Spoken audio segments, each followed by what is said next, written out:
A snow-covered park, Christmas lights glowing. A millionaire CEO stands alone, successful but hollow. Suddenly, a tiny voice breaks the silence. "I don't have mama. Can I spend a day with you, Mom?" As she looks down, a 3-year-old girl with torn mittens and hope in her eyes. What happens next will melt even the coldest heart. It was Christmas Eve in a small-town park. Children laughed, parents pulled sleds, and music from a brass band echoed through the crisp winter air. Kathy Bennett, the CEO of a global company, stood alone, her luxurious cream coat barely shielding her from the chill inside. In her bag, a corporate holiday card. No message, no warmth. Then she heard it. "I don't have mama. Can I spend a day with you, Mom?" She looked down and met the wide brown eyes of a little girl in a tattered red coat, clutching an old teddy bear. Behind her, a quiet man watched, worn, tired, but composed. Snowflakes drifted gently from the pale gray sky, settling on the shoulders of Kathy Bennett's cream wool coat. She stood still in the park, surrounded by laughter and carols, but feeling as distant from the joy around her as the stars above. Her boots pressed softly into the snow, her breath visible in small clouds, her mind elsewhere. On emails she hadn't answered, board members she had to call back, and a calendar filled with meetings that never seemed to end. Christmas to her had long since become another date on a financial quarter. Something beautiful but far away. Then came the voice. Small, fragile, and devastatingly honest. "I don't have mama. Can I spend a day with you, Mom?" The sound cut through everything, through the hum of nearby music, through the laughter of passing children, through the buzz in her head. Kathy blinked and looked down. There, barely reaching her thigh in height, stood a tiny girl bundled in a red puffy coat that had clearly passed through several winters. Her mittens were mismatched. Her boots were too large. And in one mittened hand, she clutched a battered teddy bear whose ear was hanging on by a thread. But it was the girl's eyes that stopped Kathy cold, wide, brown, shimmering with hope and a kind of stillness that did not belong on a child's face. She wasn't crying. She wasn't even pouting. She was simply asking, with every inch of her small, quivering frame, for something as simple as a moment of love. Kathy's throat tightened. She looked around instinctively, scanning for a guardian, a parent, anyone.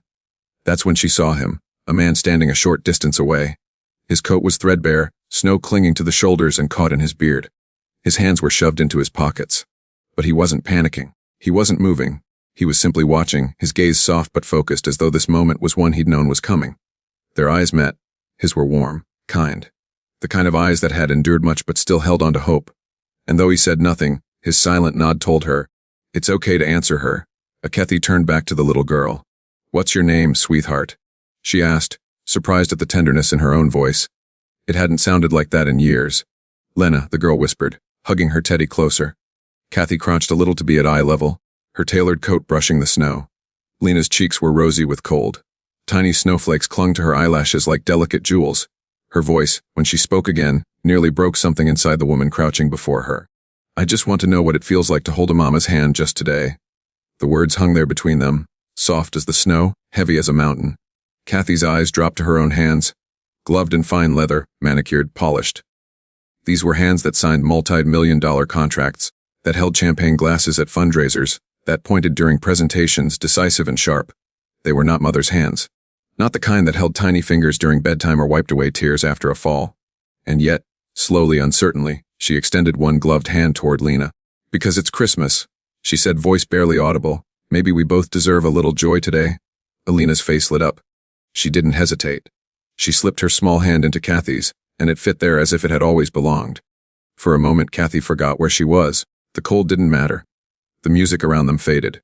The past, the pain, the years of being needed only for her intellect and wealth. All of it dimmed. She felt the warmth of Lena's touch like a spark through layers of armor. Behind them, the man finally approached. Not rushed, not desperate. Just calm, measured steps. He crouched beside the girl and brushed the snow from her hood with fatherly care. "She's not usually this bold," he said gently, meeting Kathy's eyes. "But I think today, she just needed to ask." Kathy swallowed, the lump in her throat growing. "She's brave," she murmured. "So is her father," the man said with quiet pride. There was no apology in his tone, no shame, no explanation for why his daughter had just asked a stranger to be her mother for a day. Just calm honesty, just quiet strength, and perhaps that's what struck Kathy the most. Because here she was, a woman of power, of success, of magazine covers and cold skyscrapers, and yet a little girl had looked past all of that and seen someone warm. Someone who could be a mama, and in that moment, for reasons she couldn't begin to explain, not even to herself, Kathy wanted to be. Even if it was just for one day. Even if it shattered the carefully controlled world she had built around her heart.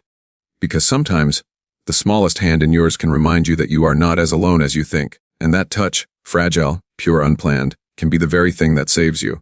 He had been there the entire time, standing quietly beneath the heavy branches of a snow-draped pine, just far enough not to intrude, just close enough to be seen. A man wrapped in a faded, threadbare coat that barely kept out the chill.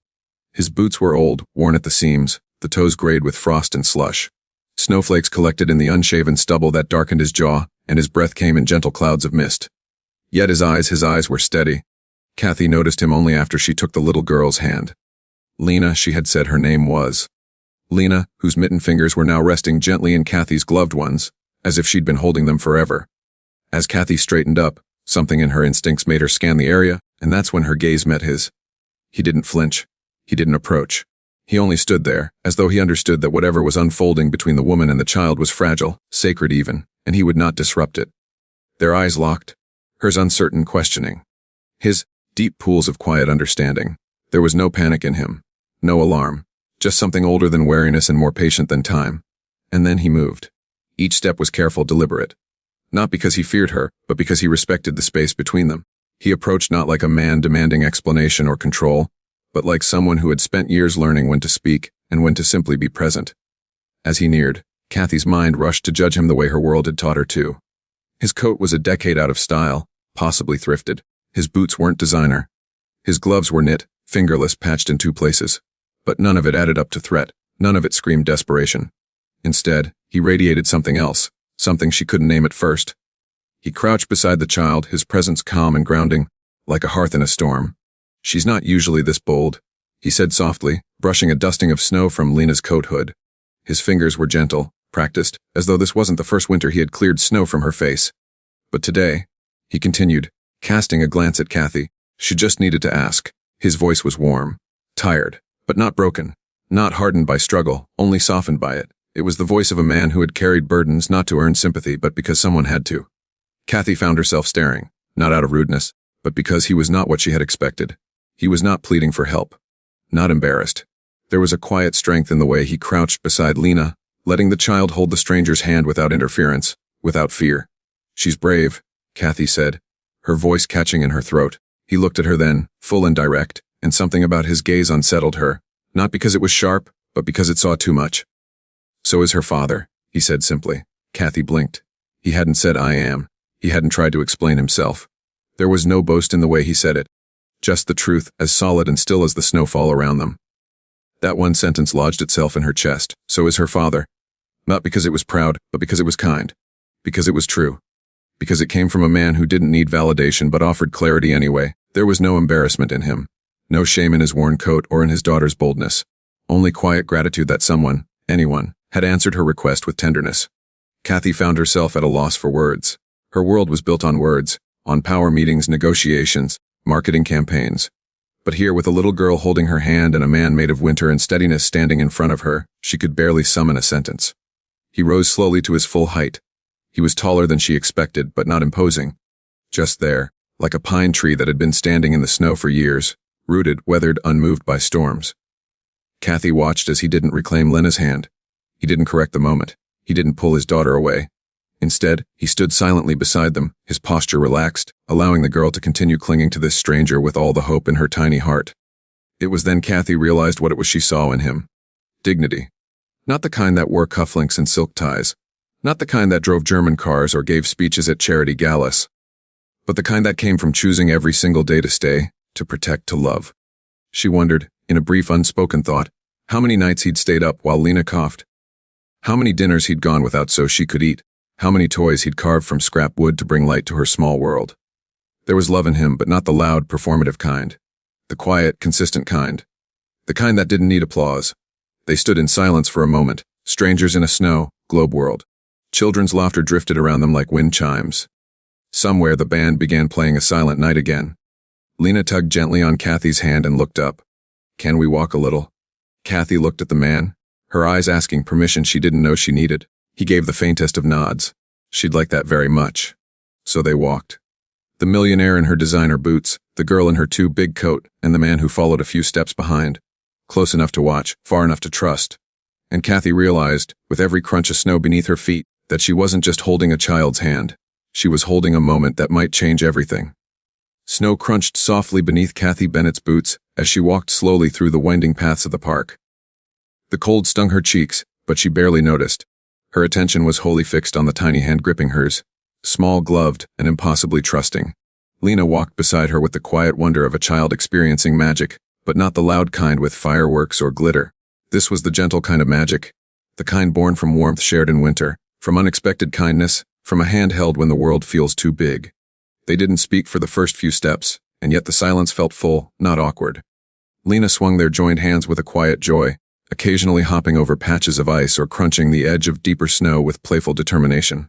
Her red coat fluttered with each bounce, a vivid burst of color against the park's white canvas. Kathy glanced down at her, and something stirred in her chest, not the kind of admiration she gave to a well-crafted business proposal or an elegant designer bag, but something ancient and soft and almost painful in its purity. Behind them, Charles followed at a respectful distance. He wasn't hovering, yet he was never too far. Every so often, Kathy looked back. Each time he was there, calm, watchful, his expression unreadable but steady. He wasn't scrutinizing her. He wasn't trying to control the situation. He was simply present, like a lighthouse in the fog, there, if needed, but never demanding to be seen. As they walked, the sounds of the holiday fair swelled and ebbed around them. Children's laughter floated through the cold air. Somewhere nearby, a carousel whirred slowly in circles, its lights spinning like distant stars. Vendors called out cheerful greetings, the smell of roasted chestnuts and cinnamon drifting through the air. It should have been overwhelming, but somehow it wasn't. The world moved around them. But within this trio, there was a stillness, a quiet space all their own.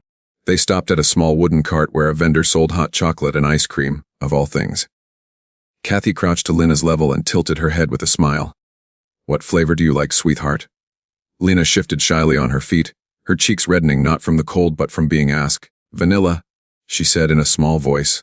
"With sprinkles, please." Kathy smiled. "Vanilla with sprinkles it is."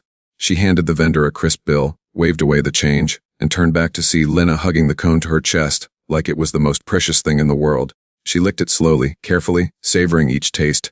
Her mittens were frayed at the cuffs and her boots were too big, but her eyes sparkled like she held the stars. "So," Kathy asked softly, walking again beside her, "tell me something about you." Lena beamed between licks. "Papa makes toys out of wood. He made me a rocking horse and a dragon." "A dragon?" Kathy laughed, startled by the seriousness in Lena's nod. "Yep. It doesn't breathe fire, but it guards my bed." "That's a very important job for a dragon." Lena nodded sagely. "Papa says stories are just dreams with their eyes open.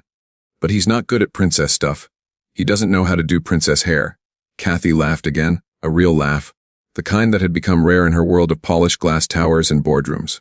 "Well," she said, "maybe I could try someday. I've read a lot of fairy tales." Lena's eyes widened. "Really, like Cinderella? Or Rapunzel? Even the Little Match Girl?" Kathy said, her voice softening. Lena grew serious. "I like Match Girl." But she was cold. They had paused again. Kathy knelt beside her and gently brushed a snowflake from Lena's hair. "Then let's make today warm, okay?" Lena nodded slowly and they resumed their walk. They passed market stalls filled with handmade scarves, cookies in little bags, and wooden toys that reminded Kathy of a simpler time, or maybe of a time she had never known. She bought Lena a small snow globe, a tiny village inside, swirling with glitter and light. The little girl held it to her chest like a treasure. Charles lingered at the edge of their path, never intruding. When Lena looked back and waved, he returned the gesture with a quiet smile. It was subtle, but something about his eyes in that moment told Kathy everything is she's safe. "Thank you for letting her feel safe." Later, they stopped in front of a giant snowman surrounded by children posing for pictures. Kathy crouched again, pulling Lena close. "Want to take a picture together?" Lena nodded excitedly and Kathy lifted her phone. They leaned in cheek to cheek. A click. The image captured a moment no one had planned. A child without a mother, a woman without a child, both smiling with the kind of warmth that can't be faked. As they continued walking, the lights from the giant town Christmas tree began to glow ahead, gold and brilliant, reflected in the snow like stars that had fallen to earth. Kathy slowed, her heart beat strangely.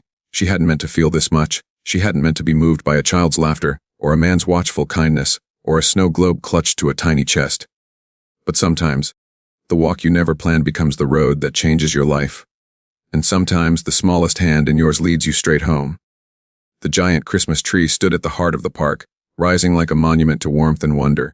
It glowed with thousands of tiny golden lights that blinked and twinkled against the evening sky, reflecting in the snow beneath it like scattered stars. Around it, families milled about, laughing, taking photos, sipping hot cocoa, and admiring the decorations. But for Kathy, time had slowed. She stood just a few feet away from the base of the tree, holding Lena's hand. The little girl's eyes sparkled brighter than the ornaments above her. Her mouth was slightly open in awe, the way only a child can stare at something magical without feeling the need to speak. Kathy glanced down and caught that look, unfiltered, full of wonder, and entirely present. It hit her in a way she didn't expect, somewhere deep in her chest where she thought everything had long gone still. A man in a red scarf stood nearby offering bells for children to hang on the lower branches. Lena turned to Kathy, hesitant at first. "Can I?" she asked, her voice soft, almost uncertain. "Of course," Kathy replied, giving her hand a gentle squeeze. "Pick the one you like best." Lena stepped forward and carefully selected a small silver bell. It wasn't the biggest or the shiniest, but it had a soft chime that sang like wind in a dream. She held it in her mittened palm, then turned back to Kathy with a question in her eyes. "Can you help me reach?" Kathy knelt and lifted her gently. Lena's arms stretched out, and Kathy guided her hand to a low, hanging branch where the bell could dangle freely. Together they hooked it onto the bough. The bell swung slightly, its delicate sound cutting through the quiet of the moment like a heartbeat. But then Lena leaned closer. Her breath, warm and sweet, brushed Kathy's ear as she whispered something that stopped the world. "You're warm like I always imagined Mama would be." Kathy froze. For a second she didn't breathe. The world around them, the music, the lights, the laughter, all seemed to fade into a soft hum as those 8 words settled over her like snowfall. Not dramatic, not loud, but heavy in a way that cracked something long sealed. She slowly set Lena back down, kneeling in front of her now eye to eye. The child was smiling, unaware of the weight she had just delivered with her whisper. It wasn't a compliment, not in the way adults mean it. It was a truth simple and sacred, spoken from a place so innocent it carried no expectation. Kathy blinked hard, her vision blurred by the sudden sting of tears. Her throat tightened, and for a moment, she couldn't speak. She had sat in rooms with presidents. She had negotiated deals worth millions. But she had never, not once, heard words that shook her like this. Lena tugged at her hand again. "It's true," she said simply. "You feel warm. Not like coats. Like hearts." Kathy reached up and brushed a strand of Lena's hair behind her ear, her glove trembling slightly. She wanted to say something. Something wise, something comforting, something that would rise to meet the purity of that child's gift. But nothing came. Nothing that felt enough. So she did the only thing her heart knew how to do in that moment. She pulled Lena into a hug, a real one. Not polite. Not brief. It was the kind of embrace that spoke in place of language, the kind that carried the weight of all the things she'd never had the courage to say out loud. About love, about loss, about the hole in her life she never dared admit was still there. And Lena, soft and trusting, melted into her arms like she'd always belonged there. From a short distance, Charles watched quietly, his hands in his pockets, his posture unchanged. But his eyes glistened. He wasn't surprised. Maybe he had always known that if anyone could slip past the walls Kathy had built around her heart, it would be this little girl. She had that gift. To disarm without trying, to speak truths without knowing the weight of them. When Kathy finally released Lena, she kept her hands on the girl's arms for a moment longer, steadying herself. Then she whispered back, "Thank you." Lena tilted her head. "For what?" "For letting me be your mama today," Kathy said, voice barely audible. The bell above them chimed gently as the wind passed. The lights from the tree reflected in both their eyes.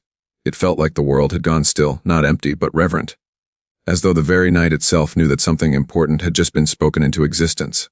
Not a promise, not a plan, but a beginning. The kind that doesn't come with a contract or a guarantee, but with a quiet decision made in the soul. To show up. To care. To open your arms even when you're not sure you deserve to. Kathy stood slowly and took Lena's hand again. She turned and met Charles's gaze. He nodded once, and in that nod was all the understanding she needed. They didn't need to speak. The bell had already said it for them. 3 days had passed since that snowy afternoon in the park, but the feeling of Lena's tiny hand in hers hadn't left Kathy's memory. It lingered like a trace of warmth in the coldness of her otherwise sterile, calculated life. She tried to go back to her routine, emails, meetings, phone calls with board members and clients. But something had shifted. Her perfectly arranged schedule no longer gave her the same sense of control. It all felt hollow now, like standing in a beautiful room with no echo, no laughter, no soul. And so, on a quiet Sunday morning, she found herself standing in front of her townhouse door, waiting for the bell to ring. She had sent the invitation through a handwritten note, something she hadn't done in years. No assistants, no calendar requests, just a simple envelope slipped into Charles's mailbox with 3 words, "Come for cookies." Beneath it, she'd scribbled an address and a time. No formalities, no expectations, just a window, Just a chance. And now here they were. She heard the footsteps first, uncertain, measured. Then came the soft knock. When Kathy opened the door, there they stood, Charles in his same worn coat, shifting awkwardly as if unsure if he belonged on her marble steps. And Lena, eyes wide with anticipation, clutching the same old teddy bear. Kathy smiled. Not the one she wore in magazines or investor meetings, but one that crinkled the corners of her eyes, that felt more like home than armor. Come in, she said gently, stepping aside. You're not guests. You're invited. Charles hesitated just for a moment. She could see it, his instinct to protect, to be cautious. But Lena didn't hesitate. She stepped inside, her boots thumping on the wooden floor, and gasped, "It smells like cookies." Kathy laughed. "That's because we're making some." Elena's eyes lit up like it was Christmas morning. She skipped toward the kitchen without needing to be told. Charles stood at the threshold, still taking it all in. The space was elegant, yes, but not cold. Kathy had made sure of that. The scent of cinnamon and vanilla drifted through the air. Soft light poured from the windows. The floor, though polished, bore the signs of life, scuffs and scratches from years of pacing. There was warmth in the details. She had spent the night before putting away the sharpest edges of her world, not to hide who she was, but to make room for something different. Charles finally stepped in, nodding slightly. "This is more home than I expected," he said quietly. "Good," Kathy replied. "That's the point." She led them to the kitchen where a mixing bowl already sat on the counter and a wooden spoon stood like an invitation. Lena climbed onto a step stool, rolled up her sleeves, and plunged her tiny hands into the flour like a professional baker. In minutes, flour dusted her nose, the counter, and most of her bear. "Kathy, Lena-tril?" "Lun, I'm making a cookie shaped like a dragon," Lena announced. "Of course you are," Kathy said with a grin. "Does it breathe sugar?" "Only sprinkles." They laughed together, effortlessly, the kind of laughter that didn't feel borrowed or polite, but real and rooted. Charles lingered by the doorway watching, still cautious, still unsure where he fit in a place with glossy tiles and framed art. Kathy noticed. She walked over, holding out a plain white mug filled with coffee. Not imported espresso, just warm regular coffee. "I hope this is okay," she said. He took it slowly, nodding. Perfect. For a while, they simply stood and watched Lena chatter to herself as she shaped cookie dough into strange, mythical creatures. Kathy glanced at Charles. "She's happy," she said softly. "She's always happiest when someone notices her," he replied. "Really notices?" Kathy turned that over in her mind. How many people in her life had she noticed? Truly seen? Not just their numbers or their results or their resumes, but their quiet moments, their unsaid stories. She knelt beside Lena as they put the cookies into the oven and said, "You can come here anytime. We don't need cookies as an excuse." Lena blinked, then smiled. "Can I draw on your wall again?" "Which wall?" "The one with wheels on your chair." Kathy laughed. "My office whiteboard." "Yep. I drew a dragon and you didn't erase it. Not even during your big people meeting." "I liked your dragon," Kathy said, brushing flour from Lena's cheek. It made the meeting better. After cookies came storybooks. After storybooks came giggles. And after giggles came the quiet moment when Lena climbed onto Kathy's lap and fell asleep mid-sentence, her head resting against Kathy's chest, her tiny breaths deep and even. Charles looked over from the kitchen table, holding a cup of warm tea. Kathy didn't move. She only wrapped her arms around the little girl and looked up at him. "She fits here," she whispered. "She fits everywhere," Charles replied. "If people let her." Kathy smiled. "Well, she's always welcome here." There was no grand gesture, no dramatic speech. Just quiet, shared presence. The invitation had been simple. But what had arrived at her door was not just a child and her guardian. It was the beginning of something more. Not a holiday moment, not a temporary detour, but a home unfolding one small act at a time. The snow had settled outside in a soft hush, the sky now a deep velvet blue as night crept in. Inside Kathy's townhouse, the lights were warm and low, casting amber hues against the wooden floors and soft cream walls. The smell of baked cookies still lingered in the air, though the kitchen had been cleaned, the dishes dried and stacked neatly. Lena had fallen asleep on the couch, her tiny form curled around a teddy bear with a red ribbon Kathy had tied earlier that day. Her breath rose and fell in steady rhythm, her cheeks still flushed from laughter and sugar. Kathy stood at the edge of the living room, her arms folded gently as she watched the child sleep. Her eyes, which had once only scanned stock reports and market forecasts, now lingered on the delicate details of a child's dreaming face. The flutter of lashes, the curve of a dimple, the small hand gripping worn fur. Charles emerged from the hallway where he had been quietly straightening Lena's backpack and coat. He paused when he saw Kathy, as if unsure whether to break the silence. But it wasn't an uncomfortable stillness. It was reverent, the kind of quiet that settles only in places where something true is waiting to be said. "She sleeps like she's got the whole world tucked under her blanket," Kathy said softly, a small smile tugging at her lips. Charles nodded, stepping beside her. When she finally trusts a place, yeah, she lets go. They stood for a moment, shoulder to shoulder, the kind of closeness that doesn't come from proximity but from shared experience. The unspoken kind. The kind that doesn't need narration. Kathy turned slightly toward him. "Can I ask you something?" His brow lifted, curious but open. "She mentioned her mother once," Kathy said carefully, her voice gentle. "But you've never said anything." Charles took a long breath, then slowly walked toward the window. He looked out, his hands resting on the frame, the snow reflecting softly against the glass. "She's not mine," he said after a moment. Kathy looked over, startled. "You mean, she's not my daughter by blood?" he said, voice steady but quiet. "Not legally, not biologically. But she's mine in every way that matters." Kathy stepped closer. "How did she come to you?" Charles took another breath, deeper this time.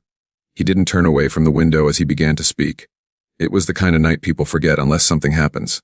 Cold, empty. I had just gotten off a job fixing someone's front steps. My fingers were numb, and I was praying my old heater hadn't given out again. His voice dropped, thick with memory. When I got to my door, I saw a basket sitting there. Just sitting. Like it had been waiting for me. There was a pink blanket, a small one with a bear stitched into the corner. And inside he paused. A baby, not crying.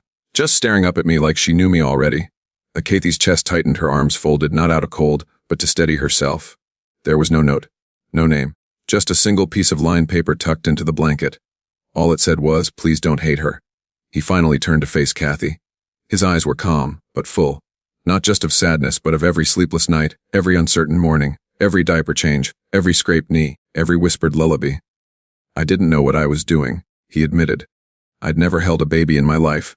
Didn't know how to warm a bottle, didn't know which diapers to buy. I had barely enough money to feed myself, but somehow—" He trailed off, his gaze drifting to the couch where Lena still slept soundly. "She saved me before I ever got the chance to save her." Kathy blinked, her eyes burning unexpectedly. She hadn't expected this kind of honesty, this depth. She had assumed so much when she met Charles, a quiet man, a protective father. But she hadn't known the truth that rested beneath all of it, the sheer selflessness of his choice. "Why didn't you call child services?" she asked softly, genuinely wondering. He gave a faint, almost sad smile. "Because I wasn't her best option. Just the only one who didn't walk away." The silence that followed was thick and heavy. Kathy could hardly breathe through it. She looked at Lena again, at the way her small fingers curled under the blanket, the way her lips moved slightly as she dreamed. And then, slowly, Kathy sat down in the armchair nearest the window. Her voice was different now, stripped of polish, free of pretense. "When I was 27, I thought I was going to be a mother." Charles didn't move, didn't interrupt. "I was in love, or thought I was."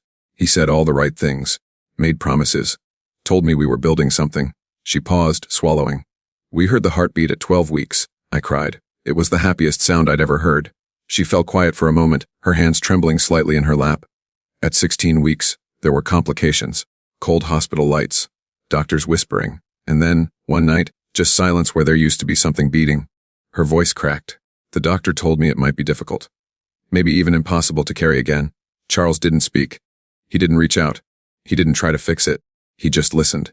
"He left," Kathy added, almost in a whisper. "Said he needed time. Said I should focus on healing." What he meant was, he didn't want to love someone who couldn't give him what he wanted. She looked up, her eyes glassy, and met Charles's steady gaze. "I never told anyone that." "You just did," he said softly.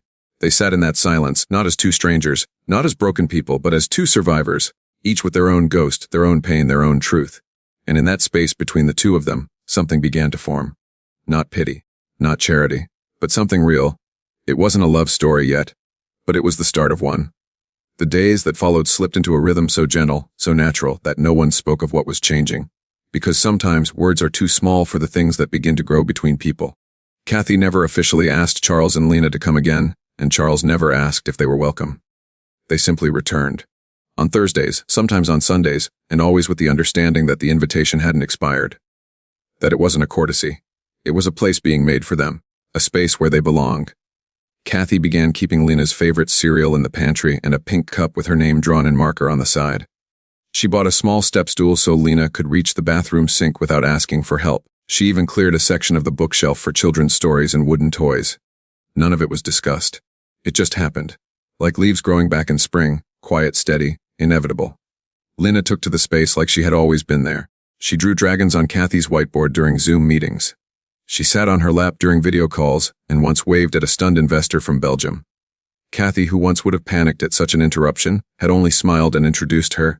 "This is Lena. She's in charge of creativity today." And Charles watched. He saw the way Lena gravitated to Kathy, how she leaned into her without hesitation, how she laughed harder in this house, how her steps felt lighter after an afternoon spent in Kathy's sun-filled kitchen. And he didn't stop it. He didn't redirect it. But he felt it, deep in his chest, the shift, the fear he hadn't had to name until now. Because Charles had spent years being Lena's everything. He had held her first bottle, changed her diapers, taught her to walk. He had watched every stumble, kissed every scraped knee, invented bedtime stories when he had no energy left to speak. He had carved toys when he couldn't afford store, bought ones, learned how to braid hair even though his hands were too rough for ribbons. He had been her beginning, her safe place, her only constant. And now there was someone else. Kathy was careful. Always, she never overstepped. Before reaching for Lena's hand or kissing her forehead goodnight, she'd glance at Charles. It wasn't obvious, but it was there, that moment of quiet permission, and Charles always gave it. Not because he felt obligated, but because he trusted her. He saw the way Kathy looked at Lena, not like a woman playing at kindness, but like someone who had found something she hadn't even known she was missing. But feelings don't ask for permission. Kathy didn't mean to fall into it, but she did, head first, heart open, arms wide. She found herself humming while baking because Lena liked it. She started checking the weather in Charles and Lena's part of town, wondering if they were warm enough. She left meetings early because Lena had drawn her a picture and wanted to show it in person. Kathy had once been the kind of woman who built an empire. Now she was a woman who knew how Lena liked her toast cut. Still, the fear whispered in her quiet moments, in the hush of night, in the pause before Charles and Lena arrived. Was she intruding? Was she accidentally stepping into something sacred? Was she slowly stealing love that didn't belong to her? The answer she feared might be yes. Charles, too, carried his silence. He smiled. He helped in the kitchen. He fixed Kathy's leaky faucet. He taught her how to sand wood and laughed when she got sawdust in her hair. But he said little about what it meant, this unfolding bond between the three of them. And when Kathy caught him watching her read to Lena, really watching, with that searching, unreadable look in his eyes, she felt her breath catch. Because she didn't know what lived behind that gaze. Gratitude, resentment, or something more dangerous, something she dared not hope for. Then came the day at the park. Charles had stayed behind to fix a shelf in the garage. Kathy had taken Lena out for a walk, just the two of them. They shared ice cream, sat by the duck pond, and rolled in the grass like they'd done it 100 times before. As they lay there beneath a sky dappled with clouds, Lena turned to her suddenly, seriously. "Mama Kathy," she asked. Kathy's heart tripped. "Yes, sweetheart." Lena blinked up at her, wise beyond her years. "If I already have Mama Kathy, then do I still need Daddy?" Time collapsed into silence. Kathy's breath caught. Her hands went cold. She opened her mouth, but the words tangled. She knew Lena didn't mean harm. It was a child's logic, direct and honest. But to Kathy, it felt like a warning bell in her chest, echoing in places she hadn't let herself explore. This was what she'd feared. This was what she hadn't wanted to admit she was afraid of, that her presence might rewrite something precious, that love given might come at the cost of someone else's place. She managed, finally, with a voice tight from effort. "You will always need your daddy, Lena. He's your home." Lena seemed satisfied with that, and returned to pulling petals off a daisy. But Kathy couldn't relax. The joy of the day turned heavy in her chest. That night, she didn't come in for dinner. She texted Charles and said something had come up. Needed space. Needed air. She sat alone in her car, parked just a block from her high-rise, staring at the city lights without seeing them. She whispered into the silence, "I didn't mean to take her from you." But silence didn't answer. It only posed a quiet, terrifying question. What will you do with this love now that it's real? And for the first time in a very long time, Kathy Bennett had no answer. It began like most winter colds do. Innocent, small, a soft little cough in the night. Charles didn't think much of it at first. Lena had been playing in the snow earlier that week, her red coat zipped up to her chin, her cheeks rosy and alive. Children catch colds, he told himself. A cough wasn't cause for worry. He made her warm soup and tucked her in with extra blankets, her favorite bear curled in the crook of her arm. But something ancient, carved from the quiet instincts of a man who had raised a child he never expected, tightened. By midnight, her cough had deepened. By 3 a.m., her forehead was burning. Her breath came in short, restless gasps as she tossed beneath the blankets. He stayed up all night holding her, trying to soothe her fevered body with damp cloths and whispered lullabies. She whimpered in her sleep, clutching at his shirt like an anchor in a storm. His eyes never left her face, not once. Panic gnawed at the edges of his composure, quiet but relentless. By morning, the snow had returned with force, thick, fast, relentless. The wind howled down the narrow street outside their small apartment, and every branch groaned under the weight of winter's fury. But Charles didn't hesitate. He layered Lena in every warm item they owned. 2 sweaters, a scarf, mittens too big for her tiny hands, and wrapped her in a quilt before cradling her in his arms and stepping out into the storm. There was no time to wait for buses, no neighbors awake to help. He walked, boots crunching through snowbanks, each step harder than the last. The wind tore at his coat, bit at his face, but he didn't slow. Lena's body was limp against his chest, her skin pale, her lips dry. He whispered her name every few minutes, just to hear her tiny voice stir in reply. By the time he reached the urgent care center, a squat gray building with fogged-up windows, his hands were numb, his arms trembling. But he didn't stop. He pushed through the doors, and the warmth inside felt like stepping into another world. A nurse looked up, saw his face, and without a word, rushed to take Lena from his arms. The next hour passed in a haze. Lena was given medication fluids. They took her temperature, monitored her breathing. Charles sat beside her bed, silent, still, his heart pounding in rhythms he couldn't control. Every beep from the monitor was a thunderclap in his chest. The nurse said it wasn't life-threatening, yet, but the fever wasn't budging. They needed to wait to watch. And so, he waited, and watched. But his hands wouldn't stop shaking. His eyes burned, not from cold now, but from the realization that he had never felt this helpless. Not even the night he found her. Not even the nights when he didn't know how to feed her, or bathe her, or keep her warm. Because back then, she had been healthy. She had cried, but she had been safe. This was different. This was something he couldn't fix with lullabies and band-aids. And in that moment, in the quiet hum of hospital lights and plastic chairs, his fingers reached for his phone. He stared at the screen. There was only one name he could think of. He hesitated. Then he pressed, "Cal." It rang only once. 20 minutes later, the door opened. Snow still clung to her coat, her hair dusted white like powdered sugar, cheeks flushed from cold and something deeper. Guilt, maybe, or fear. Kathy didn't say anything when she saw them. She didn't ask questions. She didn't hesitate. She walked straight to Lena's bedside and knelt. Charles looked up, startled by how fast she had come, how quiet she was. She wasn't her usual composed self. There was a tremble in her hands as she reached out to touch Lena's forehead, and something raw in her voice when she whispered, "It's gonna be okay, sweetheart. Mama's here." Lena stirred slightly, murmuring something in sleep, and leaned into Kathy's touch like she had done it 100 times before. Charles turned away for a moment, his throat tight. She had come. After everything, she had come. For the next several hours, Kathy did not move. She hummed softly, wiped Lena's forehead, whispered to her like every word might lower the fever. And Lena slowly, gradually, began to calm. Her restless movements eased. Her skin cooled a little. She curled into Kathy's lap as if she'd been born there. Charles watched from a few steps away. He had never seen her look more maternal, more present, more at home. And in that moment, his defenses, carefully built over years of quiet sacrifice, lowered. "I was afraid," he said quietly, not sure she would hear. Kathy glanced up, her eyes rimmed with worry and something else. "I was afraid she'd love you more." She didn't speak. Her mouth opened slightly, her brows softening. "But now," he continued, his voice rough, "I know. Maybe she needs us both." Kathy reached out, her hand trembling, and found his. She didn't say anything. She didn't need to. Her fingers curled around his like a promise that required no vows.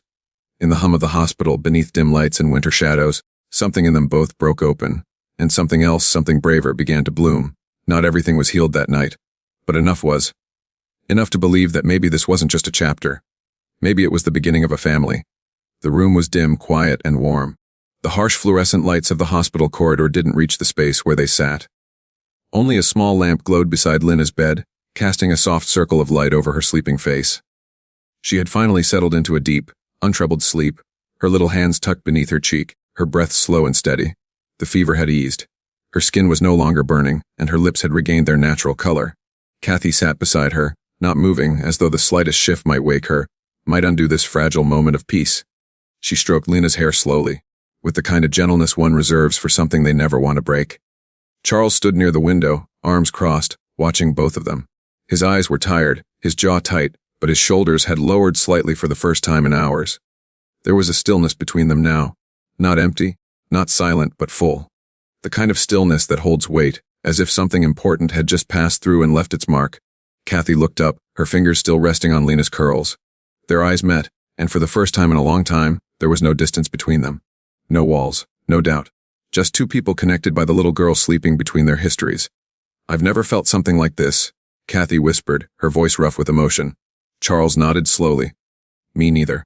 She looked back down at Lena. It's terrifying, she added. It is, he agreed. And somehow right. Kathy swallowed, brushing a loose hair from Lena's cheek. I thought I was doing okay, that I had built a good life. Success, respect, security. But then this little girl walks up to me in a park with the saddest voice I've ever heard, and suddenly I realized how alone I really was. Charles let out a soft breath. I never planned to be a father. When I found her, I thought, this can't be for me. I have nothing to offer. I almost called child services. Why didn't you? She asked quietly. He looked away for a moment, his voice barely audible. Because I knew I'd never forgive myself for letting her go. Even before I loved her, I needed her. She gave my life shape. Kathy's gaze softened. She did that for me too. They sat in silence, listening to the rhythmic beep of the heart monitor and the occasional shift of blankets as Lena rolled gently in her sleep. Outside the window, snow was still falling soft. Persistent. Healing. I think I needed tonight, Kathy said, her voice steadier now. Not because it made me feel useful or needed, but because it reminded me who I could still be. I forgot Charles. I forgot what it meant to care without conditions. He turned from the window and walked toward her. He sat in the empty chair beside her, his hands resting on his knees, just inches from hers. She brings that out in people, he said. She makes you want to be better. Kathy turned to look at him. Her voice dropped. Do you think it's okay? That I love her this much? His eyes searched hers. Yes. But I'm not her mother. You are, he said without hesitation. Maybe not the way you imagined it would happen. But the way she looks at you. The way she reaches for your hand. The way she rests her head on your chest like she's home. Kathy, that G means something. A tear slipped down her cheek before she could stop it. She didn't wipe it away. She said I'm warm like she imagined Mama would be, she whispered. That moment, I think it broke something inside me. He reached over and took her hand. Not out of sympathy. Not for comfort. But because he wanted to. Because it was time. I saw you with her tonight, he said. And I realized something. I've been so afraid of losing what I have with Lena that I didn't notice what we're gaining. This, he gestured around the room to the bed, to the space between them. This doesn't take away from what we already have. It just expands it. Kathy let his hand wrap around hers, grounding her in a way she hadn't known she needed. She needs both of us? She said. He nodded. And maybe we need her, to find each other. They sat there until the nurse returned with another blanket and a soft smile, whispering that visiting hours were technically over. Kathy gathered her coat, but not before leaning down and pressing a kiss to Lena's forehead. Charles stepped closer, resting his hand lightly on Lena's shoulder. As they left the room together, the hallway stretched before them like a blank page, the kind that holds potential, not fear. And though they didn't say it aloud, something between them had shifted. The awkward hesitations were gone. The space between their steps had closed. Outside, the storm had begun to slow, the wind no longer howling. Snow drifted gently beneath the amber glow of street lamps, blanketing the world in a quiet kind of peace. And walking side by side under that soft snowfall, neither of them felt alone. For the first time in a long, long time, they didn't have to wonder if the moment was real. It was. It had healed them. 1 year later, winter returned as it always did, wrapping the hills in white and silencing the world beneath its thick, soft hush. But this year, the silence felt different. It wasn't hollow or aching. It was peaceful content, a stillness that came not from absence but from presence. From fullness. At the edge of a small town where the woods stretched wide and the stars glowed brighter than city lights, a pinewood cabin stood nestled among snow-laden trees. Smoke drifted from the stone chimney in a steady curl, and laughter echoed faintly from inside. It was a simple home. No marble floors or brass fixtures, no security gates or glass elevators. Just creaking wooden steps, windows that fogged from soup simmering on the stove, and walls lined with hand-carved furniture and childlike drawings taped with care. Inside the cabin, warmth radiated from more than just the fireplace. Kathy stood at the kitchen counter, humming softly as she stirred a pot of stew. Her golden hair, once always styled for photo shoots and board meetings, was tied in a loose bun. There was flour on her cheek, and her hands bore the faint scent of cinnamon and soap. She moved easily, naturally, like this had always been her life. Charles stood beside her, a carving knife in one hand, carefully shaping the legs of a tiny rocking horse. His sleeves were rolled to the elbows, sawdust clinging to the edges of his flannel shirt. Across the kitchen island, scraps of cherry wood and pencils marked with soft lines lay in quiet chaos. Plans for another gift, another story yet to be told. They didn't speak often while working like this. They didn't need to. Their rhythm had become its own language, an understanding of glances and small gestures, shared space and shared purpose. From the living room, a burst of laughter broke the quiet. Lena dashed into the kitchen, glitter in her hair and paint on her cheeks, waving a crayon drawing like a prized medal. Mama! Papa! Look what I made! She wore a red sweater too big for her, the sleeves bunched at her wrists and socks that didn't match. But her eyes glowed with joy. Kathy dried her hands and knelt down, taking the drawing carefully. It was a picture of their cabin, with a star on the roof and hearts drawn in the snow. They're stars because our house is magic, Lena declared proudly. Kathy smiled, pulling her close. You're right, sweetheart. It's is magic. Charles reached down and brushed a fleck of glitter off Lena's nose. Definitely our best Christmas yet. The fireplace crackled in agreement. Outside, the snow kept falling, quiet, constant, softening everything it touched. Later that night, after dinner and bedtime stories, when Lena had finally fallen asleep with her bear tucked under one arm and her other hand wrapped around Kathy's pinky finger, the house went still again. But it was not empty. It never was anymore. Charles stepped outside onto the back porch, his boots crunching lightly on the snow. He stood beneath a sky full of stars, their light unfiltered by city smog, and inhaled deeply. The cold bit at his skin, but he didn't mind. This kind of quiet, he had learned, was sacred. A moment later, Kathy joined him. She slipped out wrapped in a thick wool cardigan, her breath visible in small clouds. He wrapped a scarf around her shoulders, his movements instinctive, gentle. She leaned into him. Still adjusting to country life, he asked, smiling. She laughed softly. I've burned 5 loaves of bread, glued my fingers together, and ruined 1 birdhouse. But I've never been happier. He chuckled. You're doing just fine. There was a pause. The kind that isn't heavy or awkward, just waiting for something good. I have something for you, he said suddenly. She turned, surprised. Now. He reached into his coat pocket and pulled out a small wooden box. It was simple, hand-carved, smooth at the edges. Inside, resting in soft velvet, was a ring, not gold or diamond, but shaped from the same cherry wood he used to build Lena's toys. It was warm in its simplicity. Personal. Crafted with care, with time, with love. Kathy's breath caught. Charles lowered to one knee in the snow, not shivering, not rushing. You're not the miracle I asked for, he said, voice low and rough with emotion. You're the miracle I didn't know I needed. She dropped to her knees, too, the snow soaking through her jeans, but she didn't feel it. Her arms wrapped around his neck, her forehead pressed to his, tears slipping down her cheeks. Yes, she whispered. Yes, yes. Let's build this life. Not perfect, but ours? Inside the cabin, Lena stirred, peeked through the window, and saw them in the snow. She squealed, pressing her hands to the glass. Mama said yes. The lights of the house glowed brighter that night, like love itself had spilled into every corner. And under the stars and the snow, on a quiet hill where a stranger once asked to hold a hand for just one day, a family had found its forever. She was a millionaire CEO with everything, except love. He was a simple man, raising a child he never expected to find. And she was the little girl who whispered in the snow, I don't have mama, can I spend a day with you? That day became a year, that year became a family. But the twist, she wasn't his daughter by blood, he wasn't her father by fate. And she wasn't meant to be a mother, yet somehow, through one small act of kindness, they found each other. Not by blood, not by plan, but by choice, forever.